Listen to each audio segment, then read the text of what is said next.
स्वागत है दोस्तों आपका हमारे यूट्यूब चैनल में। आज हम बी सेकंड सेमेस्टर के एक बहुत ही फेमस इंग्लिश पोएट्री फॉर्म को पढ़ेंगे जिसका नाम है बैलाड। बैलाड को हम हिंदी में बिरहा के नाम से भी जानते हैं। तो आइए हम सबसे पहले इसके इंट्रोडक्शन को देखते हैं, इसके बाद डिफिनीशन को भी देखेंगे और इसके कैरेक्टरिस्टिक्स को भी जानेंगे। तो आइए हम सबसे पहले इसके इंट्रोडक्शन से स्टार्ट करते हैं पढ़ना। Ballad derives from the medieval French chanson balladee और बैलाडे। बैलाड जो हमारे वर्ड है ये फ्रेंच के एक शब्द बैलाडी और बैलाडे से आया है, विच वर ओरिजिनली डांस सॉन्ग, जो कि मुख्यतः डांस सॉन्ग के रूप में इसकी उत्पत्ति हुई थी। एज अ नरेटिव सॉन्ग, और इसे नरेटिव सॉन्ग के रूप में भी जाना जाता है।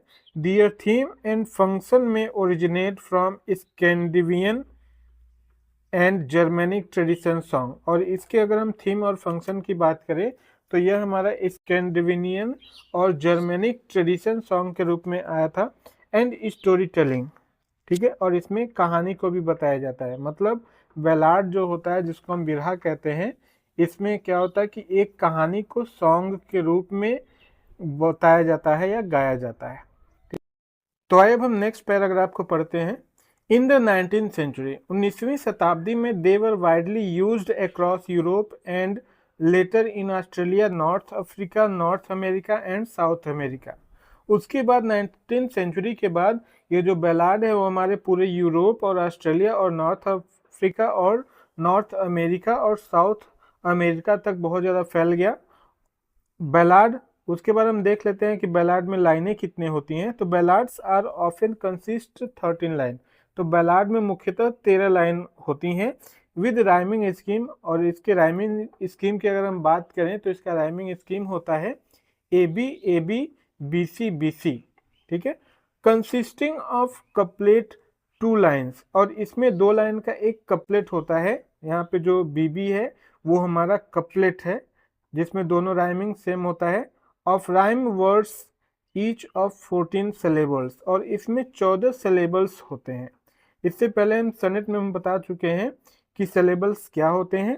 तो यहाँ पे जिस तरीके से सनेट में आयम्बिक पेंटामीटर का इस्तेमाल किया जाता था जिसमें 10 सिलेबल होते थे, 5 अनस्ट्रेस और 5 स्ट्रेस सिलेबल होते थे, उसी तरीके से यहाँ पर 14 सिलेबल है। मतलब हमारे 7 मीटर्स हैं जिसमें 7 हमारे अनस्ट्रेस सिलेबल होंगे और 7 स्ट्रेस सिलेबल होंगे, दोनों मिला के 14 सिलेबल होंगे और हम 7 मीटर भी इसको कह सकते हैं।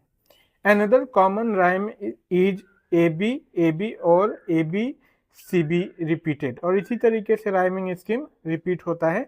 उसके बाद हम आगे देखते हैं इन अल्टरनेटिंग 8 and 6 सिलेबल्स लाइन्स। और इसमें जरूरी नहीं है कि केवल 14 सिलेबल्स की लाइन होगी, बल्कि इसमें जो सिलेबल्स होते हैं वो बदलते भी रहते हैं। कभी कभी हमारे 8 सिलेबल देखने को मिलते हैं और 6 सिलेबल लाइन भी देखने को मिलती है, ठीक है। तो आगे हम देख लेते हैं अब इसके डिफिनीशन को। बैलाड के हम डिफिनीशन को देखते हैं।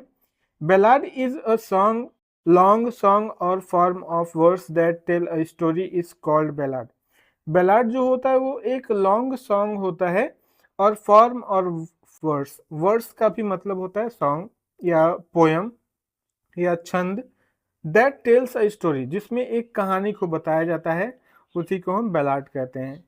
It is often accompanied with music and is about love, और इसे संगीत के साथ गाया जाता है और ज़्यादातर इसमें लव के बारे में भी बताया जाता है या गाया जाता है।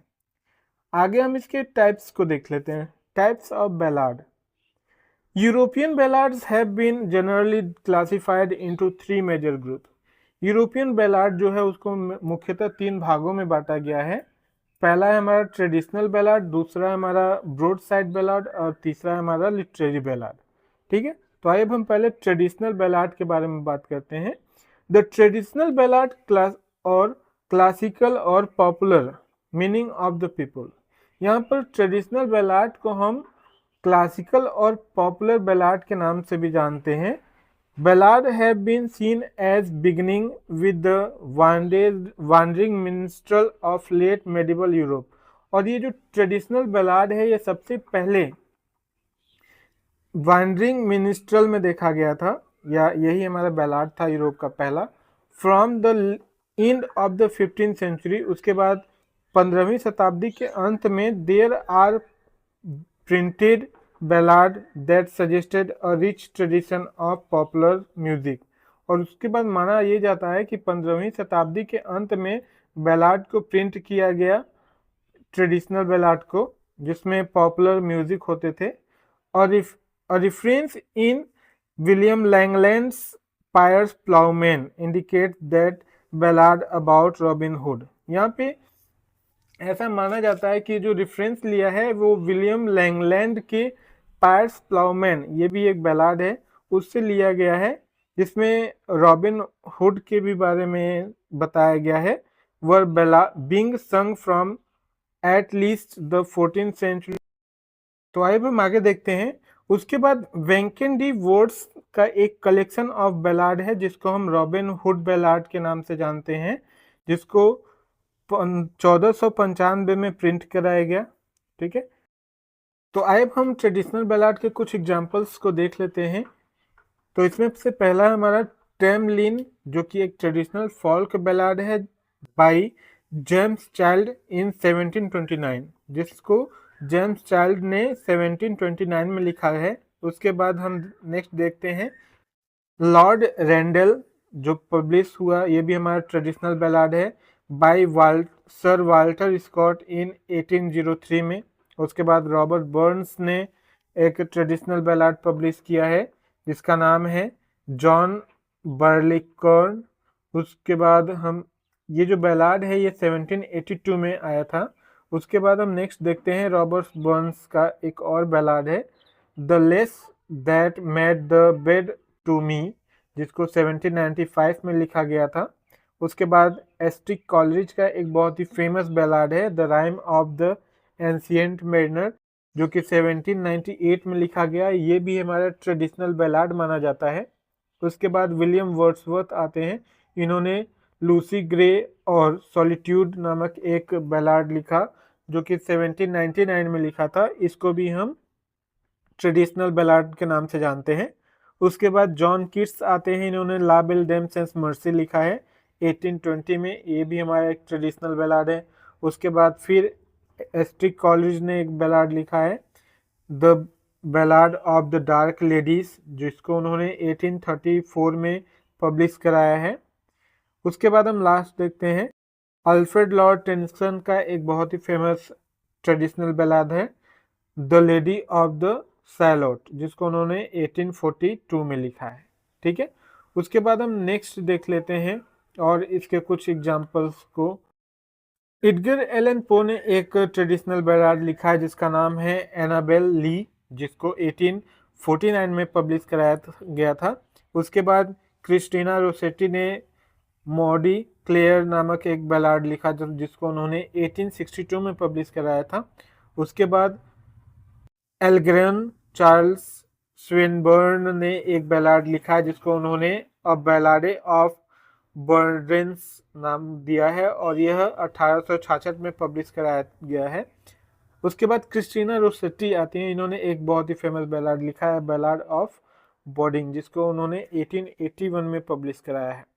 उसके बाद रुडयार्ड किपलिंग हमारे आते हैं, जिन्होंने the ballad of East and West लिखा है, जो 1889 में उन्होंने पब्लिश कराया है। उसके बाद विलियम बटलर ईट्स आते हैं। इन्होंने लिखा है the ballad of mall Maggi, जिसको उन्होंने 1889 में पब्लिश कराया है। उसके बाद रॉबर्ट लुइस स्टीवेंसन आते हैं, जिन्होंने ट्रेडिशनल बैलाड को पब्लिश कराया है, जिसका नाम है हिथर एली गैलोवे लेजेंड, जिसको 1890 में पब्लिश कराया गया है।